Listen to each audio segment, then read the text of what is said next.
Good morning, everybody. Natalie coming to live, Spirit and Coffee. Got my coffee here. It's so good.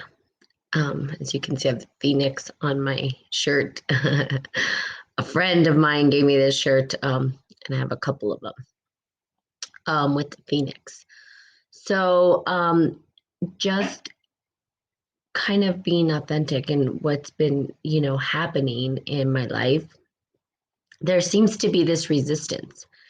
And it's a resistance to certain things. And I know, so here's the deal. I've been doing, hey, Tony, I've been, I just finished my last course for this semester yesterday. And the course that I'm taking is the consciousness of sleep and dreams, and really analyzing my dream world, looking at my dream, my unconscious mind and my conscious mind. And there seems to be this resistance, and the resistance really is in the unconscious mind. There are things that we kind of hide in our unconscious mind, right? We put it there and we just leave it there, and we maybe things we don't want to process or deal with, perhaps childhood trauma. I mean, it's crazy. It goes back and back and back. And so for me, there's resistance, and even resistance to share, resistance to um, be vulnerable and talk about it. And so, this morning I'm thinking, God, I do Spirit and Coffee. I've been doing it forever. And I was always so excited to get up and do it and, explore, discover, um, talk to individuals if they had something to share. But sharing wisdom, right? And now there's this resistance. And this morning I'm like, what is the resistance? Why am I resistant to this? What is going on? And it's because there's something, good morning, Steve. There's something deeper, right? That's being called forth. Something that's beyond my own understanding, something that I don't even get, right, at this point. There has been so much, and I've talked about it a little bit, historical trauma, you know, throughout the world constantly, and it exists within us, and those stories and that trauma comes with us no matter what. Good morning, Katia. And the trauma that we pull with us, right, gets played out, in our families. I just shared my um, crazy dream with Athena. They are getting too real. Yes, and that's part of it's funny because we're related, and so as I do the work, you do the work, and as you do the work, I do the work, and that's how it works, especially with family. That the interconnections start to open up, the healing of the past starts to heal. Good morning, Tune, because really what happens is that resistance is something deeper again than we can comprehend. And our dreams, which is just it's phenomenal what our dreams can tell us when we learn to analyze them and really analyze them. So there's ways to analyze your dream so that you can understand the full meaning of the dream.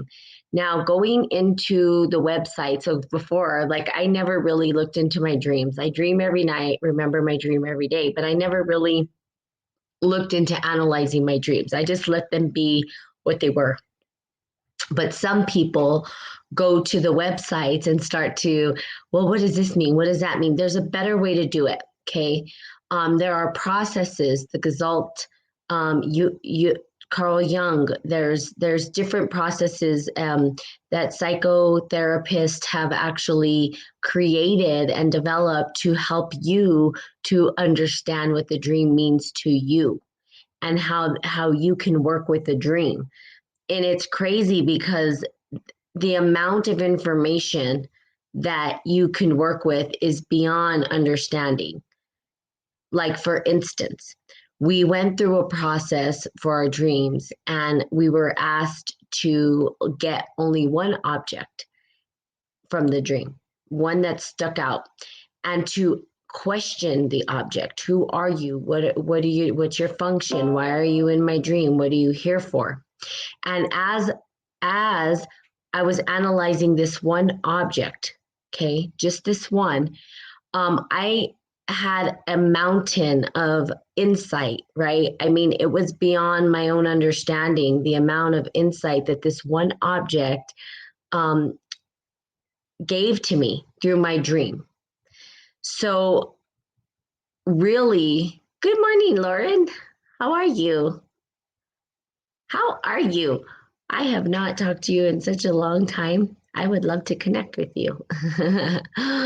um, and so, analyzing just one object in the dream and then writing it down opened up a slew of different stuff. So I mean, that's just one object in one dream. Imagine going through all the there's no way you wouldn't even have your lifetime. You could never do it, right? It's crazy. So part of me feels that tapping into our dreams and really analyzing our dreams, right, is that it's almost like tapping into the Akashic record. And here's the deal. With Carl Jung, right, he believed that there was these archetypal patterns that showed up in the world, and that our dreams sometimes we could see what sort of archetypal figures kept showing up and what they were trying to tell us. And so what happened with me after doing an analysis on a dream is that I started to recognize an archetype that showed up, the archetype being La Llorona, which if you guys don't know, and I'm going to share this with you because it's actually kind of, it's good to see you too. The La Llorona being a figure of motherhood, in my opinion. And I found this really amazing video about La Llorona and watched it, and it talked about the historical trauma that was inflicted on, the colonization and what happened with women. And what I did with the story is I rewrote the story. I rewrote the story of La Llorona because the archetype was talking to me. The archetype showed up in my dream. That archetype was speaking to me. So what I'm saying is that our dreams, right, our unconscious mind is giving us some clue about what we need to work through. And it's for the healing of ourself. Now we can also have premonition through dreams, right? We can see future events that are happening. There's so much that we can do with our dreams. And it's quite amazing. But here's the deal, resistance, right? Resistance shows up.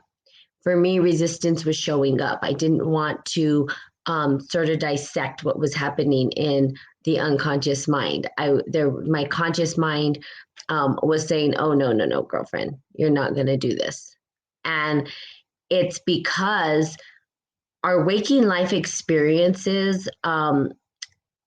It's almost like there's a lot to unpack and unfold, but when you go to the unconscious mind, you're tapping into something greater. There's a connection to the all right there. So there's these patterns that show up. We can dream whole lifetimes in one night. And because there's no time there, because time doesn't exist in our dreams, right? There's no such thing as time. I mean, try to figure out time in your dreams. Can you figure that out? No, because it's unconscious. And we can't even figure out how we're putting imagery and storylines together. They don't make sense most of the time. And we're jumping from place to place. It's almost like the quantum world. We really don't know. And then we wake up and we try to analyze what it is that we're seeing, right? Good morning, Suzanne. And when we wake up and try to analyze it, sometimes it becomes too much in our waking world to even start to dialogue or understand it. Okay. But there's ways to work with dreams. So here's the deal. If there's a dream that's like, let's say, for instance, a dream arose in you that is just like tugging at you, and it just keeps playing out in your mind, and you keep having that sensation and feeling, look to different processes to analyze the dream rather than kind of going to the imagery, because there's so much that's compacted in it. It's not just about the imagery. It's not just about the symbols. right? There could be a greater meaning for you in it when you go and you have a dialogue with the characters, right? What are they there for? What is their function? Why are they speaking to you? What are they telling you? Do they have more to say to you, right? And you can start to open up these dialogues. What it ends up doing is healing you. That's really what it is. It's a healing mechanism. Now, when I again was going through the dream, and what the healing was is, in my dream in particular, it was literally La Llorona is the archetype that showed up. That wasn't the dream, but the dream had drowning in it. It had a child in it. I was trying to resuscitate the child, couldn't do it, and they turned to ash. But there was this figure that was there, and the figure that was there when I was trying to resuscitate it was like not caring. There was no emotion. It's like, oh well, it's too late, like they're going to drown, too bad. And I started to be like, wow, that it felt like the energy of La Llorona, which is an archetype. So, and then starting to dig into the archetypal figure that's showing up and the historical trauma that maybe was unveiled because of it. So looking back into history and going further, again, there's bigger things to unpack in dreams because we're tapping into something. They call it the collective consciousness, the collective conscious, where we as humans are interconnected into these bigger archetypal figures, right? We are all interconnected. It's like the hero. Okay. Good morning, Jenny. So the hero, right, shows up over and over. The pattern of the hero, the archetype of the hero shows up in movies, shows up everywhere. And they keep saying the same story over and over and over and over again, right? We have myth, right? Mythology and rituals. These myths that we see are archetypal figures, right? We talk about Venus or Thoth, or we talk about Anubis, or we talk about all of these different figures, right? We call them the gods, but really they're archetypes, right? That show up. They're patterns of personality. They don't have substance, but they have the essence, right? That kind of shows up within us. And there's Venus, right? I mean, we could go on and on and on with these different archetypal figures that show up. And really, what is it there for? Why? Well, what do we have these archetypal figures for? Why do we tap into them? Why do we feel like we're playing out the same story over and over again? Well, it's a lesson, right? There's always a lesson. There's always something to be learned from it. They're patterns. So if you saw, let's just say, for instance, if you saw your waking life pattern, that would be like a small mandala. It'd be small. Then you get into the dream world. And when you start to unpack that, it becomes the bigger mandala. And it almost is like a cosmic one, right? It's almost like you're connecting to the cosmic, universal sort of energies or patterns that sort of kind of landed here in this third dimensional time space. So interesting. It's really cool stuff. And I'll be honest with you. Good morning, Lolis. That when we were doing the analysis, so we did a dream analysis and then we all shared, right? And the amazing creativity that exploded from people tapping into their dream was beyond my understanding. Instantaneously, their face changed. Like a lot of them tapped into their childlike innocence to be able to tap into that childlike innocence that we have within us, right? That still exists, that's never going to go away. And they tapped into it through their imagination, because dreams are like your imagination. And imagination is what for children, right? In our waking life as adults, we're told, oh, don't let your imagination run, away with you. Or let's be real, or it's time to adult. Right? Adulting means that we have to face reality, but we don't have playtime for imagination, right? What is our playtime with an imagination? Why don't we have our playtime and imagination? Well, because if we stood there forever, nothing would get done, right? We might just not eat, and who's gonna cook the food, and who's going to pay the bills? You know what I mean? So it's like we wake up and we forget this creativity that's within us, but dreams have this ability to draw forth the creativity within us, which is beautiful. I was like, whoa, it was amazing, the creativity that came out of those dream analysis. So for me, looking at the resistance is really, it's personal. The beautiful creativity to expose yourself and be vulnerable. I mean, that's being vulnerable in a way that is very personal. For me, it's even a little scary. And you guys know me, I'll talk about my whole life and everything that's going on, but to talk about my dreams, it feels like, I don't know if I want to do that. It's scary. It's scary because it's your unconscious mind. It doesn't make sense. And it's also very personal and very intimate. Now, we could share our dreams, but when we start to analyze them, it becomes even more intimate.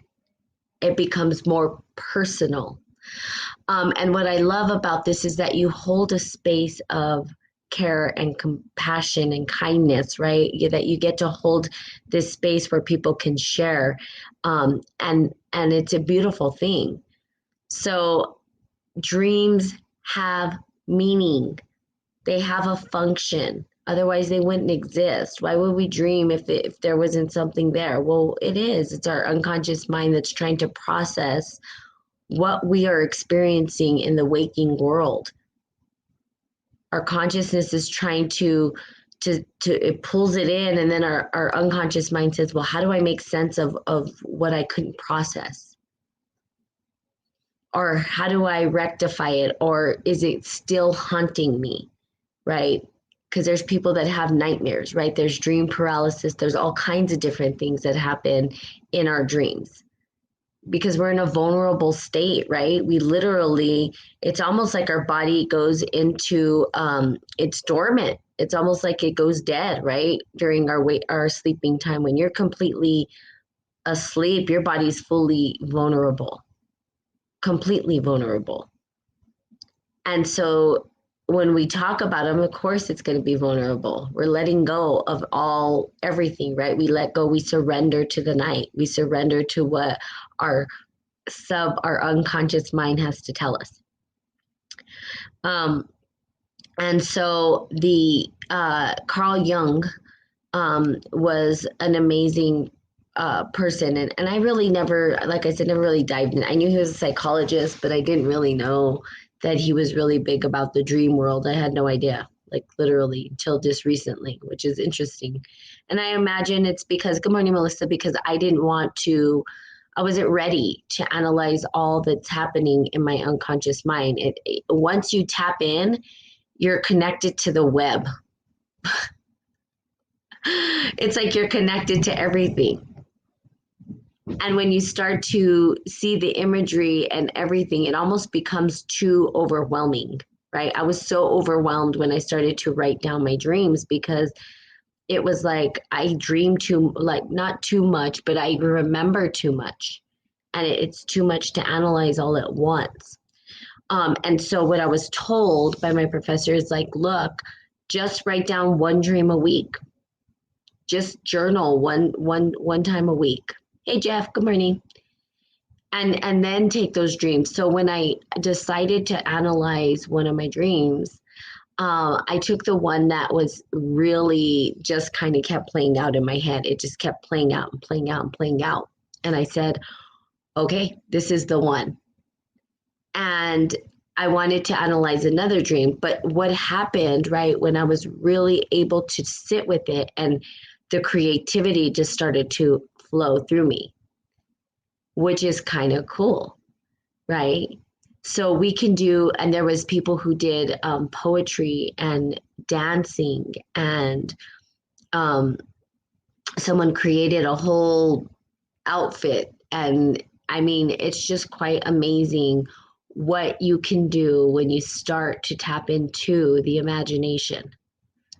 I mean, that's how all this stuff gets started, right? When we think about, these places like how, we go to Universal Studios, or we go to Disneyland, or we go to all of these places that feel magical, right? Because it feels like we're in a dream.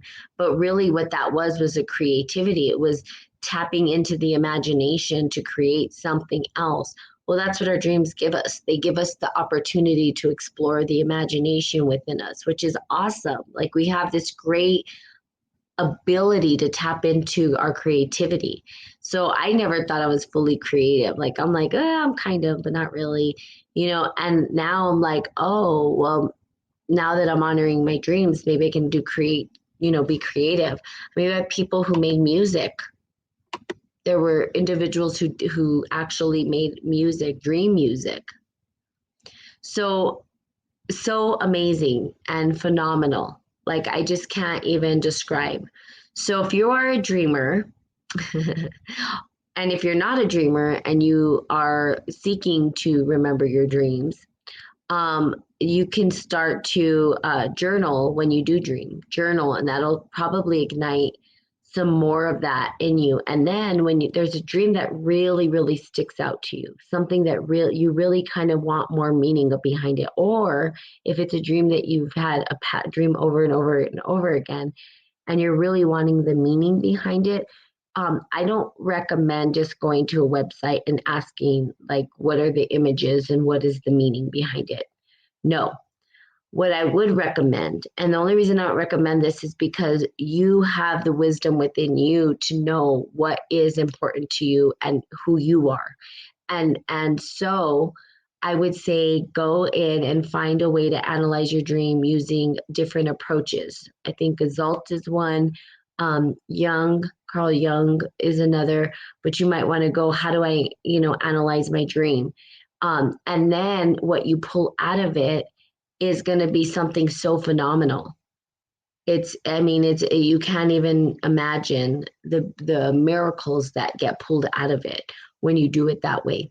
And then ask yourself, what is the creativity behind this? How can I sort of bring this feeling out into the material world? And you'll be surprised. It's quite phenomenal. I mean, it's probably one of the coolest processes I've ever gone through. Like, just really, honestly. And it's almost like, wow, I want to do this more. I want to be able to tap into and heal, because it's a healing process. What I've learned is that when people start to share dreams, that there's this bigger healing that starts to happen, and internally and externally, and then through to probably the cosmos. We're healing archetypal patterns.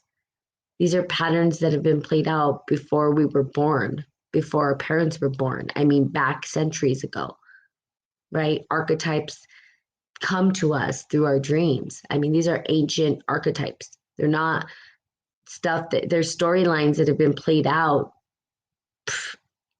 ages and ages and eons ago. It's kind of cool when you think about it. It's like, wow, we could tap into this ancient wisdom through our dreams. So it's almost like, again, like the Akashic record, and we could do collective consciousness work where we heal the collective conscious, which is awesome. And I think it's like I talk about compassion and kindness in this world, but it's hard to get to compassion and kindness if you don't understand how we're interconnected. Dreams, we interconnect that way. And when we share them, the vulnerability, or the stakes of vulnerability, kind of go a little bit higher. It's a little bit more vulnerable when you start to analyze your dream, because it becomes very personal at a level that has been hidden from the world. And then we expose it and open it up and blossom, and then we work with it. That's real shadow work. I mean, that's part of shadow work. And it's true because it's you. So there you have it. If you're interested in dreams, I've become super interested in dreams and now analyzing dreams. And there's going to be more to come, of course, on dreams. I'm just at the tip of the iceberg in understanding all this. But already working at, and my creative mind, and just rewriting the story of La Llorona. That's what I ended up doing. kind of cool. So there you have it. All right. So I love you guys. Have a magical day, and thank you for listening and being here with me and holding space for me to sort of get past this wall that I'm at. Like I just trying to get past the wall, and I know that you guys always hold the space for me to do that. So I totally appreciate you guys for that. And I'm here to hold space for you as well. That's what we're here to do. Hold a space for each other, so that we're able to heal and move through the processes. Okay. So I love you guys. Have a great day, and I will see you all tomorrow. Bye bye.